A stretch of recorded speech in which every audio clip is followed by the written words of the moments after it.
Subscribe the channel SP Education and click the bell icon.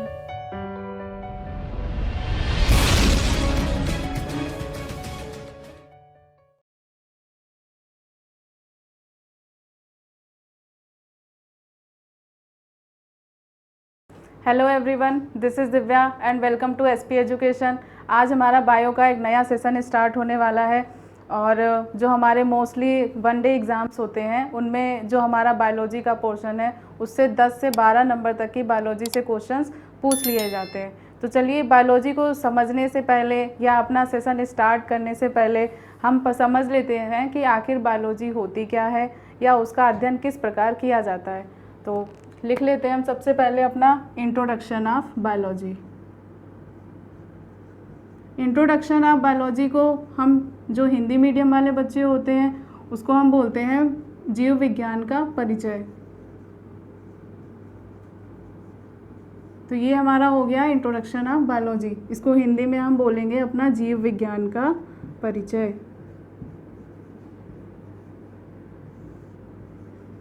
तो जीव विज्ञान का परिचय तो ये हो गया। अब आपको ये पता होना चाहिए कि आखिर ये जीव विज्ञान वर्ड कहाँ से आया, या इसको सबसे पहले किसने डिफ़ाइन किया, या कौन से साइंटिस्ट थे जिन्होंने ये बताया कि आखिर जीव विज्ञान होता क्या है।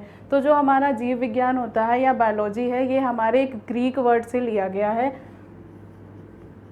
ग्रीक जो लैंग्वेज है ये काफ़ी पुरानी है, काफ़ी एंशियंट है। तो यहाँ से इस बायोलॉजी वर्ड को लिया गया है। और बायोलॉजी को डिफ़ाइन किया था सबसे पहले एक साइंटिस्ट थे जिनका नाम था अरिस्टोटल। अरिस्टोटल को हम हिंदी में बोलते हैं अरिस्तु। हिंदी में हम इन्हें क्या बोलते हैं? अरस्तु। तो जो हमारे फादर ऑफ बायोलॉजी हैं, अरस्तु को हम फादर ऑफ बायोलॉजी भी कहते हैं।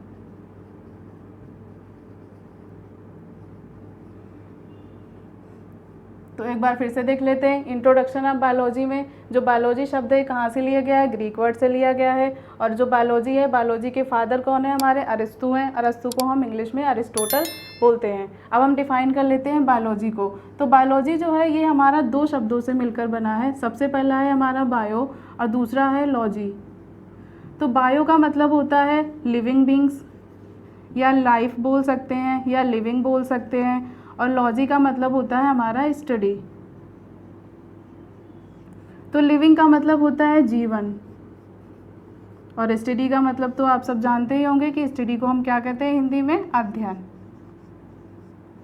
तो अब हम बात कर लेते हैं बायोलॉजी को कि बायोलॉजी में क्या करते हैं हम। किसी भी प्रकार का, चाहे वो छोटा हो बड़ा एनिमल हो, तो जितने भी प्रकार के जीवित चीज़ों का अध्ययन किया जाता है वो हम बायोलॉजी के अंतर्गत ही करते हैं।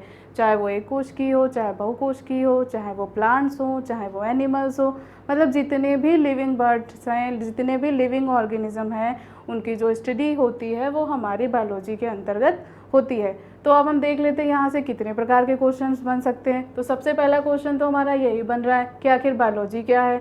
तो बायोलॉजी हमारी दो वर्ड से मिलकर बनी है। सबसे पहला बायो, दूसरा होता है लॉजी। बायो का मतलब होता है लिविंग, मतलब जीवन, और लॉजी का मतलब होता है स्टडी या अध्ययन। और जो दूसरा क्वेश्चन हमारा बनता है कि who is the father of biology, तो आपको आंसर देना पड़ेगा अरिस्टोटल, और हिंदी मीडियम वाले बच्चे क्या बोलेंगे? अरस्तु। इसके बाद में कभी कभी क्वेश्चन पूछ लिया जाता है कि हमारा जो बायोलॉजी वर्ड है ये किस लैंग्वेज से लिया गया है, तो ये हमारा ग्रीक वर्ड से लिया गया है। इतना तो हो गया हमारा बायोलॉजी के बारे में। अब हम बात कर लेंगे ब्रांचेस ऑफ बायोलॉजी कि बायोलॉजी की ब्रांचेस कौन कौन सी होती हैं।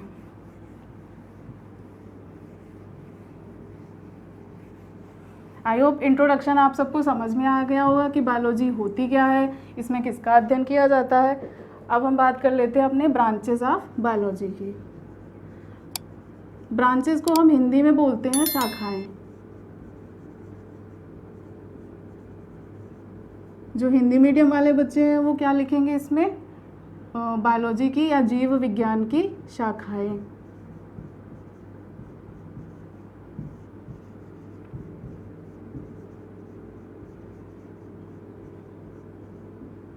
अब आ जाते हैं हम जीव विज्ञान की शाखाएं कितनी होती हैं। जीव विज्ञान की दो शाखाएं होती हैं। तो सबसे पहली शाखा होती है उसको हम बोलते हैं क्या? जूलॉजी। और जो दूसरी शाखा होती है उसको हम बोलते हैं बॉटनी। तो सबसे पहले हम बात कर लेते हैं जूलॉजी की। तो जो जूलॉजी होता है, जूलॉजी भी दो वर्ड से मिलकर बना होता है। सबसे पहला हमारा क्या हो गया? जू, जू तो आप लोग गए ही होंगे, जू में आपने एनिमल्स को देखा ही होगा। तो जू का मतलब क्या होता है? एनिमल्स। और लॉजी का मतलब स्टडी, मतलब अध्ययन। तो जूलॉजी में जितने भी एनिमल्स होते हैं उनकी जो स्टडी होती है वो हम जूलॉजी के अंतर्गत करते हैं। जूलॉजी को हम हिंदी में जंतु विज्ञान भी बोलते हैं। क्या बोलते हैं इसको हम? जंतु विज्ञान। क्यों बोलते हैं? क्योंकि हम इसमें केवल और केवल एनिमल्स की स्टडी करते हैं, इस वजह से हम जूलॉजी को जंतु विज्ञान बोलते हैं। अब बात कर लेते हैं, एक साइंटिस्ट थे हमारे, उनका नाम था अरिस्टोटल। हिंदी में हम इन्हें क्या बोलते हैं? अरस्तु। तो जो अरिस्टोटल थे, अब यहाँ पर एक कन्फ्यूजन क्वेश्चन ये आता है कि अरिस्टोटल जो है वो हमारे बायोलॉजी के फादर भी हैं और जूलॉजी के फादर भी हैं। तो ये बात याद रखिएगा कि जो हमारे बायोलॉजी के फादर हैं वो भी अरिस्टोटल है और जो हमारे जूलॉजी के फादर हैं वो भी अरिस्टोटल है। तो अरिस्टोटल ने एक बुक लिखी थी, उसका नाम था हिस्टोरिया एनिमेलिया। तो जो हमारे अरस्तु साइंटिस्ट थे, इन्होंने बुक लिखी, उसका नाम था हिस्टोरिया एनिमेलिया। इस बुक में इन्होंने लगभग 500 से 1000 एनिमल्स को डिस्क्राइब किया था। कैसे दिखाया था? बहुत से इन्होंने क्या किया था, इन्होंने 3 क्राइटेरिया को लेकर इन्होंने इस चीज़ को डिफ़ाइन किया था। तो सबसे पहला जो क्राइटेरिया था वो था हमारा मार्फोलॉजी। मार्फोलॉजी को हम बोलते हैं हिंदी में आकारिकी। जो हमारा मार्फोलॉजी होता है, मार्फोलॉजी को हम आकारिकी बोलते हैं। आकारिकी का मतलब बाहरी स्ट्रक्चर, वो देखने में कैसा है, बड़ा है, छोटा है, पतला है, मोटा है, आंखों से दिखाई दे रहा है या नहीं दिखाई दे रहा है। तो इन सब का जो अध्ययन होता है वो हम किस में करते हैं? आकारिकी में। तो जो हमारे अरस्तु सर थे, इन्होंने सबसे पहले देखा कि एनिमल दिखने में कैसा है, उसका शेप क्या है, उसका साइज़ क्या है, उसके अकॉर्डिंग उन्होंने एनिमल्स को अपनी बुक में जगह दी। और जो दूसरा हमारा क्राइटेरिया था वो था एनाटॉमी।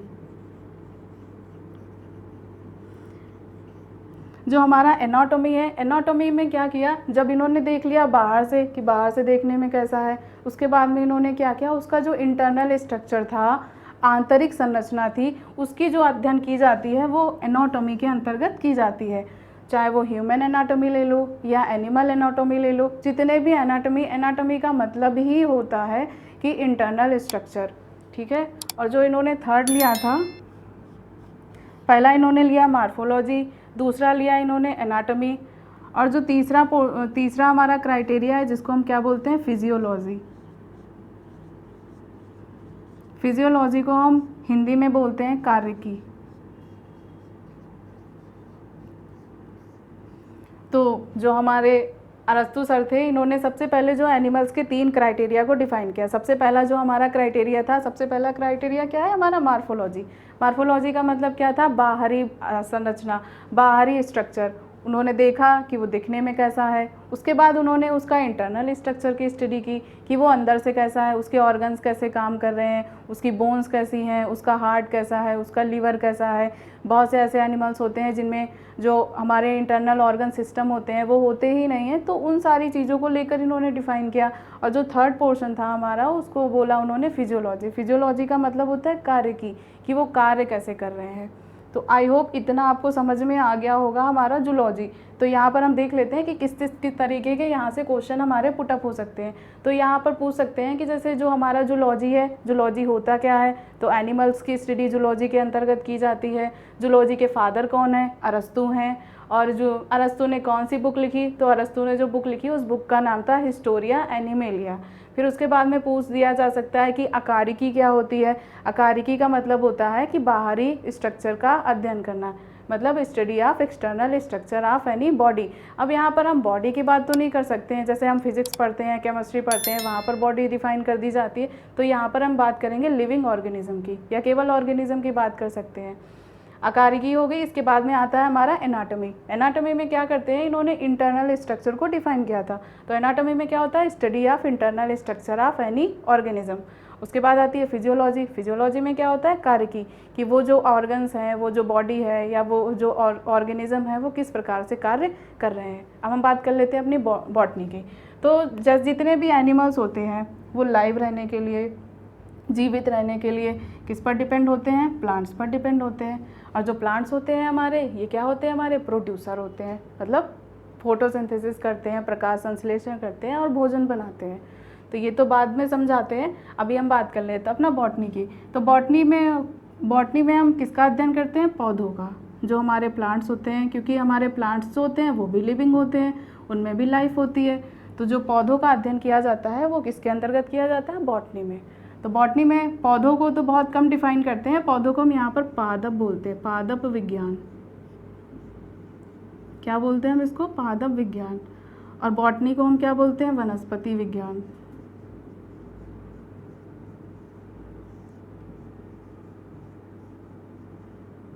अब इसको तो हमने डिफाइन कर लिया कि बॉटनी में क्या होता है। हम प्लांट्स की बात करते हैं, प्लांट्स की स्टडी करते हैं। उसके बाद में बॉटनी के फादर कौन है? तो father of botany mostly exams में पूछ देते हैं, who was the father of botany. तो फादर ऑफ बॉटनी मतलब हमारे वनस्पति विज्ञान के पिता या जनक, पिता को बोल सकते हैं या हम जनक भी बोल सकते हैं। तो वो कौन है? हमारे थियोफ्रेस्टस।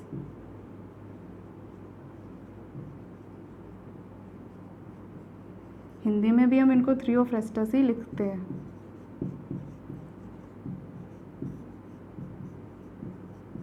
अब हम देख लेते हैं यहाँ पर किस किस प्रकार के क्वेश्चंस हमारे पुटअप हो सकते हैं, पूछा जा सकता है कि बॉटनी क्या है। तो जो हमारी पादप विज्ञान की ब्रांच होती है जिसमें हम पादपों का अध्ययन करते हैं उसको हम बॉटनी कहते हैं। फादर ऑफ बॉटनी कौन है? हमारे थियोफ्रेस्टस हैं। थियोफ्रेस्टस सर ने भी एक बुक लिखी थी, उस बुक का नाम था, इन्होंने तो हिस्टोरिया एनिमेलिया लिखी थी अरस्तु सर ने, और जो हमारे थियोफ्रेस्टस थे इन्होंने एक बुक लिखी थी, उस बुक का नाम था हिस्टोरिया प्लांटेरम। इस बुक में इन्होंने क्या किया था? लगभग 500 से ज़्यादा स्पीसीज़ का वर्णन किया था। हमारे जो प्लांट रिलेटेड स्पीसीज़ होती हैं उनका इन्होंने इस बुक में वर्णन किया था। इसी वजह से हम इन्हें क्या कहते हैं? फादर ऑफ बॉटनी कहते हैं।